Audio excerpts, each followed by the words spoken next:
Founders365. My name is Stephen Haggerty. Today we have the wonderful Jess Debrah. I just asked if she wanted to be Jess or Jessica. She said Jess, yet her name's written Jessica. I know what you're all thinking. She is the founder of the cosmetics brand By Jess D. Welcome to the show, Jess. How are you doing? I am fine. I am chilling on a Sunday in America, enjoying my holiday, but I'm all good. And you're doing this, so thank you for taking the time out of your holiday to do this. No worries, no worries. Cool. So, as with all my guests, the first question I always ask is, what is Jess D? Tell me about yourself. What is the product? What have you founded? What have you put out in the world? Okay, that's a bit of a loaded question because I do a lot of things, but if we're just talking about By Jess D, By Jess D is my cosmetics brand. So I started researching and looking into cosmetics about 2 years ago because I absolutely love makeup. I'm an influencer too. So I'm a fashion and beauty influencer on lookwatiggot.co.uk. So I've been working with beauty brands and I have a disgusting obsession of lipsticks. I own over 100 lipsticks. So, and I think that is a disgusting addiction. it's so bad. It's gone back down to about like 50 now because I've done a massive clear out. But on a serious note, I wanted a cosmetics brand whereby all women felt beautiful because growing up and buying makeup as a teenager in the 2000s, mid 2000s, it was difficult, especially to find my shade particularly. So I'd have to either go very high end, so Chanel, and like 13-year-old me can't afford like Chanel like foundation, or very like low end and the quality is really bad. You don't know what they put in it. So obviously I'm from more of an artistic background. I love colors. I love like kind of playing with like makeup. And I wanted a brand whereby we're actually using it to enhance your beauty. You don't need to wear makeup all the time. As you see me, I'm very bare face right now. So you have to be very makeup should be a choice. It should be something where you enhance yourself and just kind of doing it because you feel like you want to create something. So I wanted to create a brand like that. I wanted something whereby it's diverse in kind of the colors. So all the colors in my brand, where we're focusing on lipsticks right now, suits all skin tones. And that's what I absolutely love as well. Because I'm from like where I'm from in London, I've grown up with different backgrounds and races. So all my friends obviously from different races and stuff. So I wanted something where everybody felt beautiful, and I wanted something that was affordable but also luxury. So my manufacturing partner that I have now is a luxury partner in North America. So I worked really hard to kind of find a manufacturer that kind of suited my vision, and we have a really good working relationship with them too. And yeah, that's a bit of By Jess D right now. Sure. And you researched for a couple of years and then you officially launched last year, right? Yeah. Cool. So talk me through about finding a good supplier, a distributor, how that process went. That's what I find really interesting. Oh my gosh. So we use our little friend called Google. Actually, my sister kind of told me about what we could do as well. So she was talking to me about different options that you could do, like making yourself or kind of having a manufacturer or kind of different routes. So then I used my little friend Google and then watched like a lot of YouTube videos about how to start your own cosmetics brands. So I was like, okay, this was a little bit overwhelming, but it's not impossible. Then what I decided to do is kind of like go to a lot of trade events. So there was a lot of beauty trade events that were around. So I went to kind of like try different formulations, speak to a lot of manufacturers there, and really get an understanding. Yeah, and basically get an understanding of what products were quite popular as well. So okay, I was like really into kind of swatching and ordering samples from the manufacturers I actually met. And then I had to work on, okay, what exactly do I want to have in this brand? Do I want to have like a whole range? Do I want to have just focus on one kind of small particular product range? And I decided to focus on lipsticks first because when I was researching when brands launch like Fenty Beauty or kind of other brands, they focus on one product first. Yeah. And I thought it was the safest way to do it. So I can actually see if one, I actually want to do this. Two, obviously I'm putting all my money into this. So it's the most like affordable and smartest decision to do. And it's just easy for me to kind of market and work on, okay, what's going to be the next, and make all the mistakes on one product then rather than making mistakes across the whole range, you know? Yeah. And I did a lot of that. I started off then when I've got my products, when I worked on the names, creating a Facebook group, so a Facebook research group, where my trusted friends and influencer friends or people who had knowledge in the industry or just a love of makeup were in this group. So it's about, I'll say 40 to 70, something like that. And I got their opinions on the brand name, the logo, because originally By Jess D was actually called Pout Magic. And Magic. Okay. Yeah. So, and I had a friend of mine do the logo for me for free, and it was actually really nice. Then I went to go and trademark it.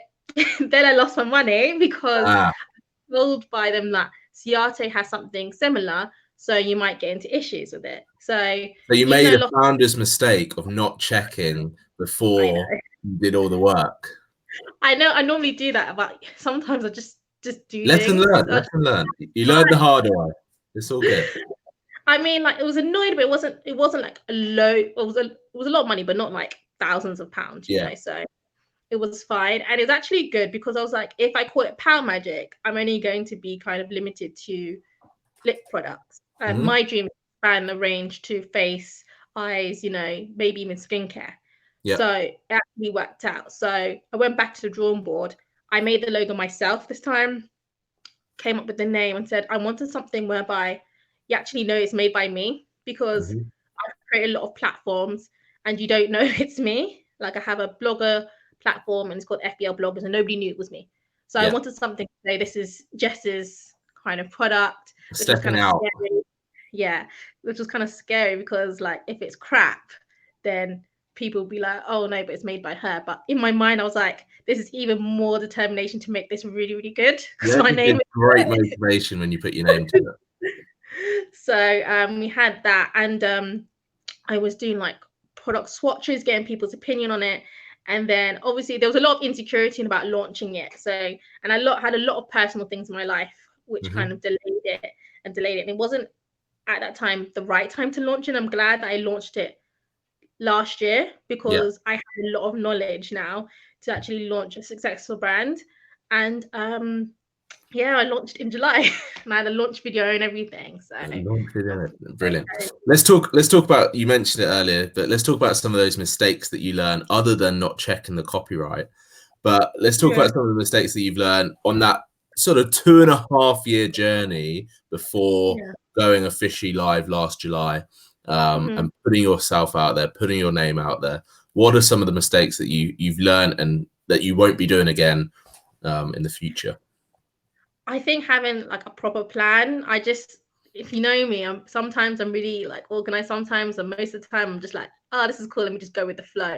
I think if I had a proper plan, and it doesn't need to be so meticulous, but some form of a plan and goals, I think I would have been able to launch a bit earlier, not dilly-dally, which in the overall would have made me a lot more happier, because all I've ever wanted to do is run my own business.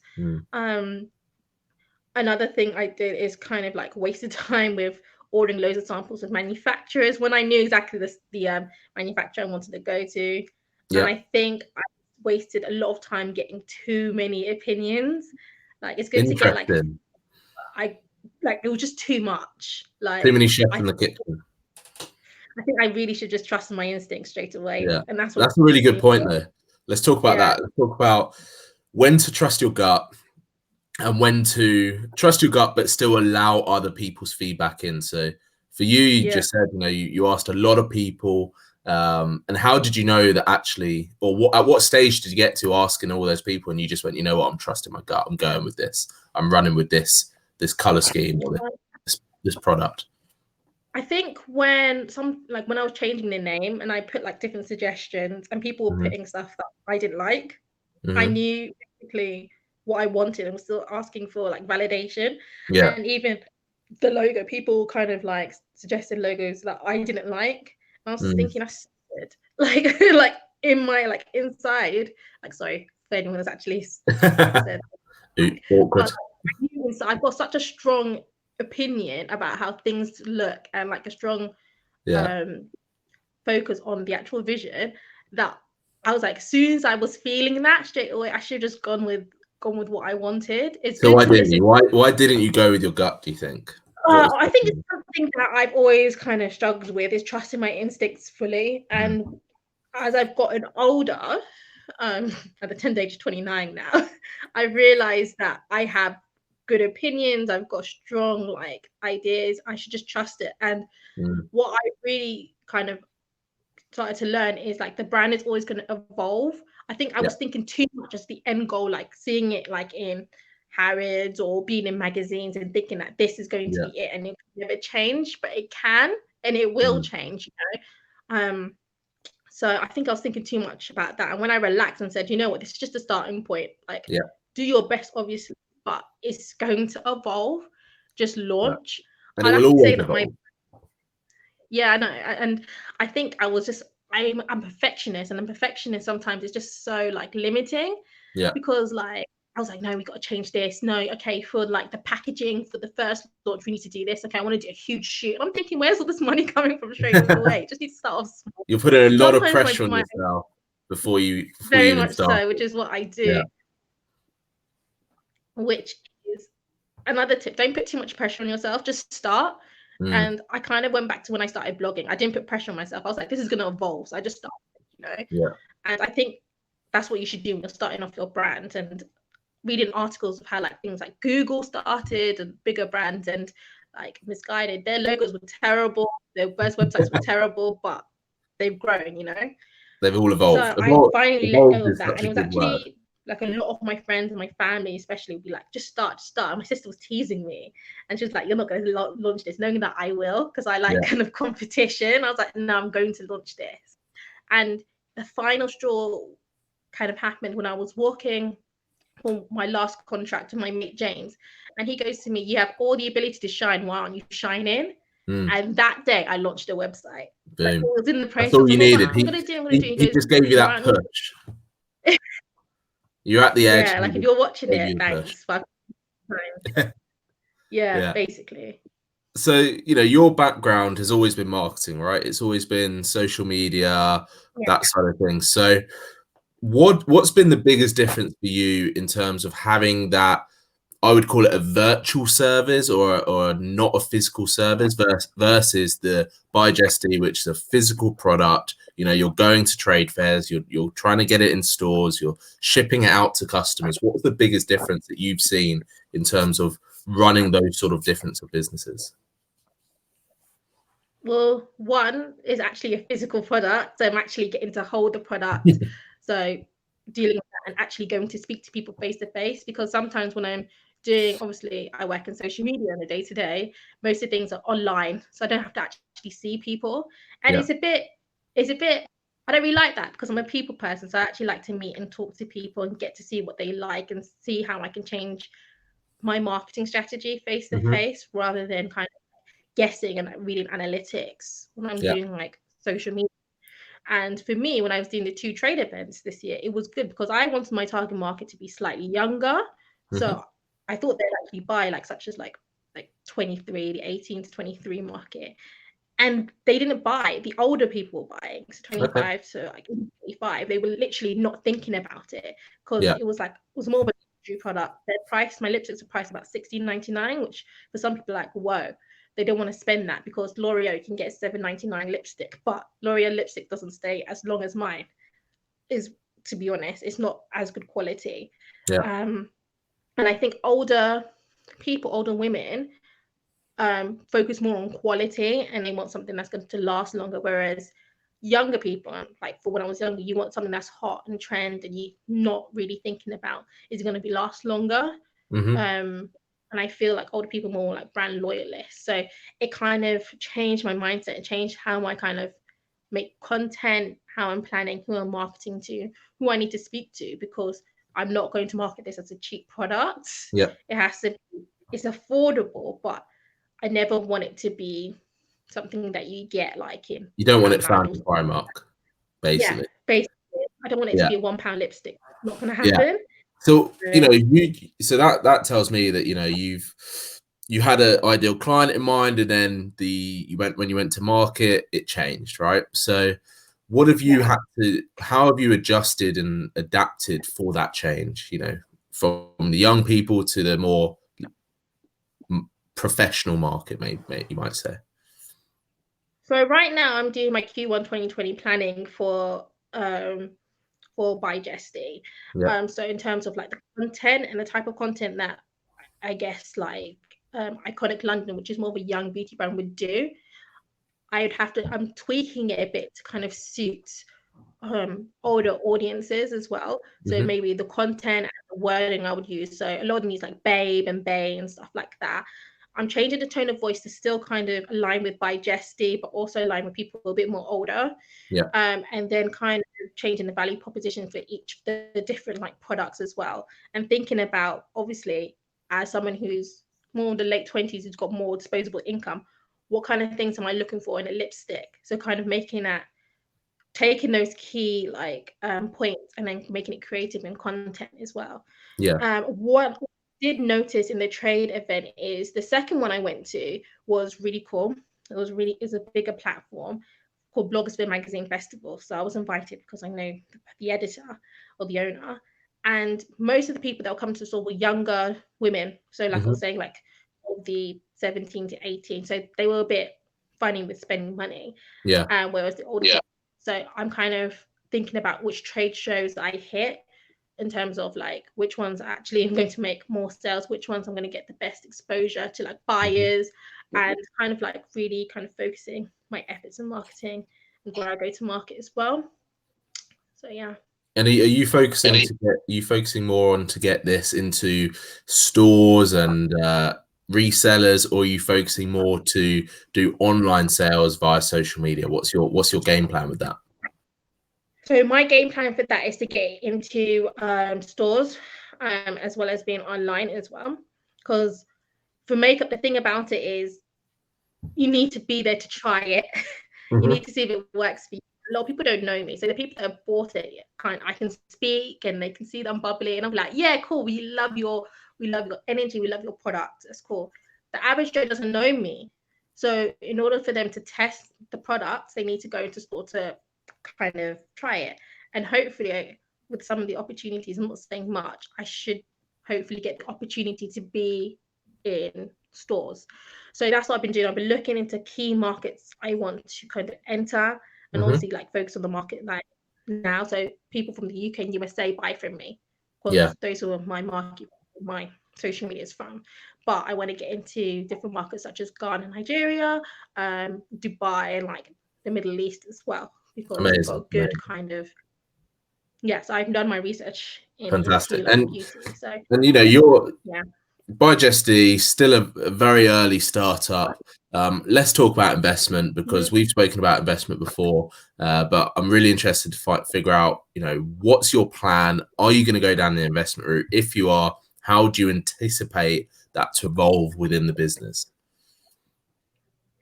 I want to go down the investment route, but at the moment, I just need to understand what type of investor I'm looking for, to be honest, because it can go a bit funny, and I need to kind of like work on where I see the brand going.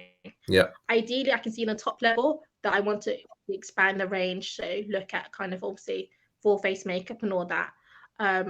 But I also want to go the educational route in terms of teaching people how to launch their own beauty brands as well, so online courses with that too.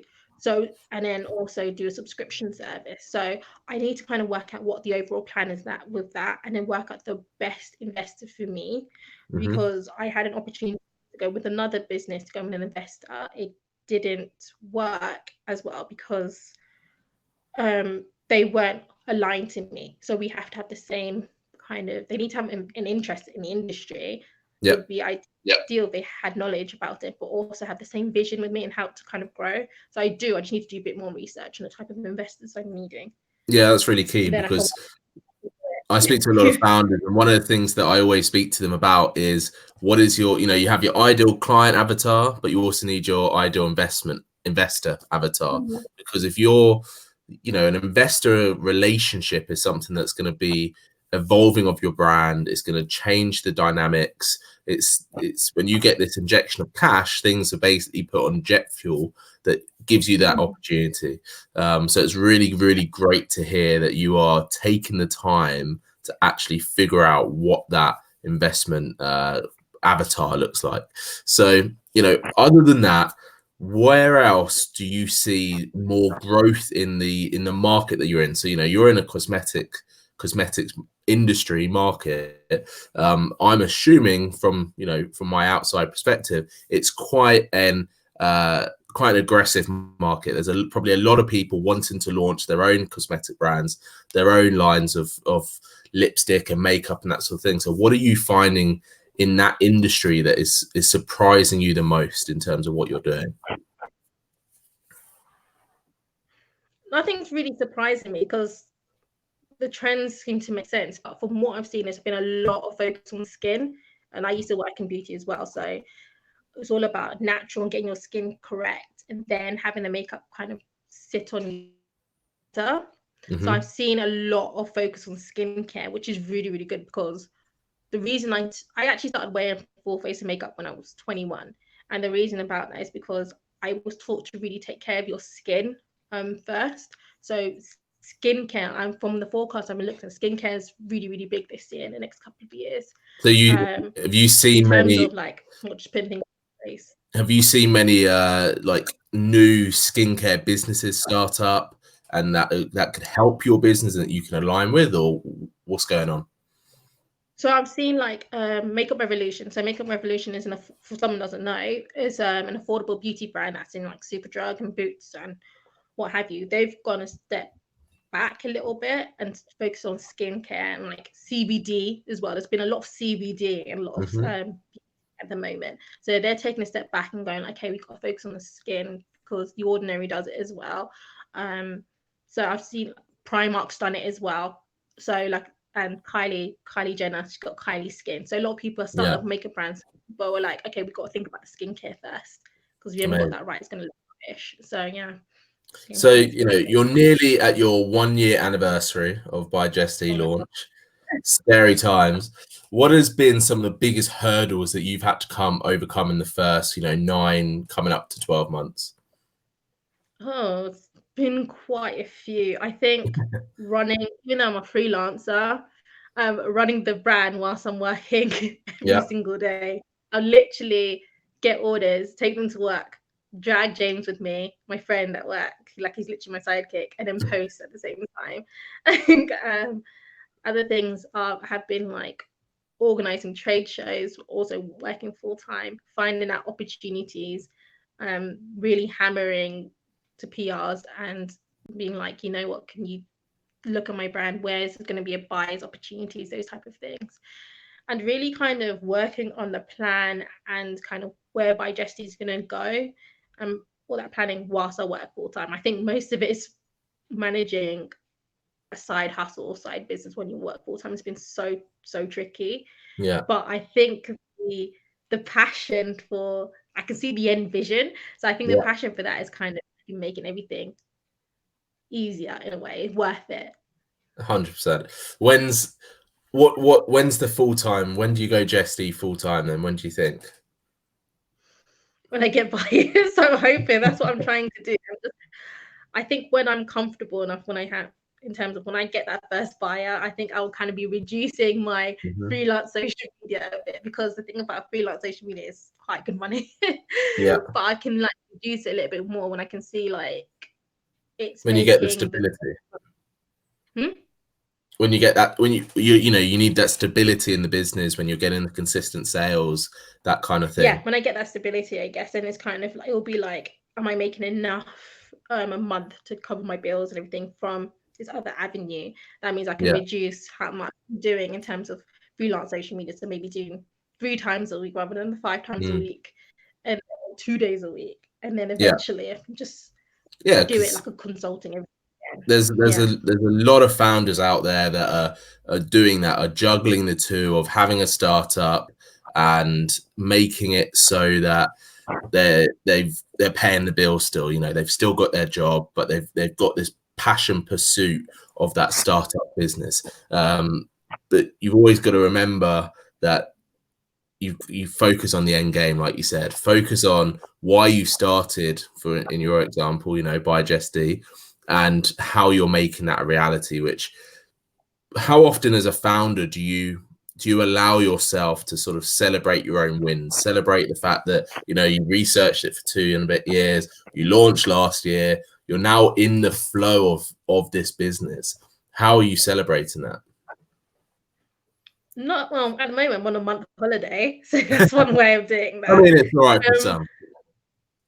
Yeah, well, I've worked really hard this year, so it's kind of like I deserve it. But I don't think I celebrate enough. I think I just go, which is actually much better than how I was before. But I don't really take a step back and be like, you know what? I've launched a cosmetics brand. Like, it's just normal to me because I've always done things outside the norm. And my life after the last 10 years has been really epic in terms of blogging, going to these events and talking to amazing people. So to me, it's normal. But to be honest, if I look at it, I was just like, I've actually done it. And the road to get onto By Jess D, I was actually working at a company and they basically bullied me to stop doing it. So I put a hold to it. And normally I wouldn't do that, but I was going through a lot and they manipulated me to stop doing it, even though I had quit beforehand. And that actually saddens me, but it allowed me to kind of take stock of where the brand was and redevelop it because it wasn't right to launch then. And I know in my heart that if it was, I would have launched it then. So I'm so happy with the ups and downs I've had with By Jess D right now, because if I had launched with Power Magic, I would be like, oh, wow, this is not good. So I'm like, I would not, I just can't have that. So I'm happy with where it is now. I'm just looking to how I can make it better in the future. So how can I get extra help for my friends? So I have my friend Shah, who I work with Hustle Hotline. I've got a podcast and she's always sending me ideas, and she's kind of my unofficial creative director. So she'd be like, you can do this, you can do that. This is who you need to talk to, sending me opportunities all the time. So she's been absolutely amazing with that. And like family and friends suggesting things, and just like having that have a good right support environment. network. They keep me going because I don't massively. So Jess, one of my final questions to you, which is going to put you right on the spot now.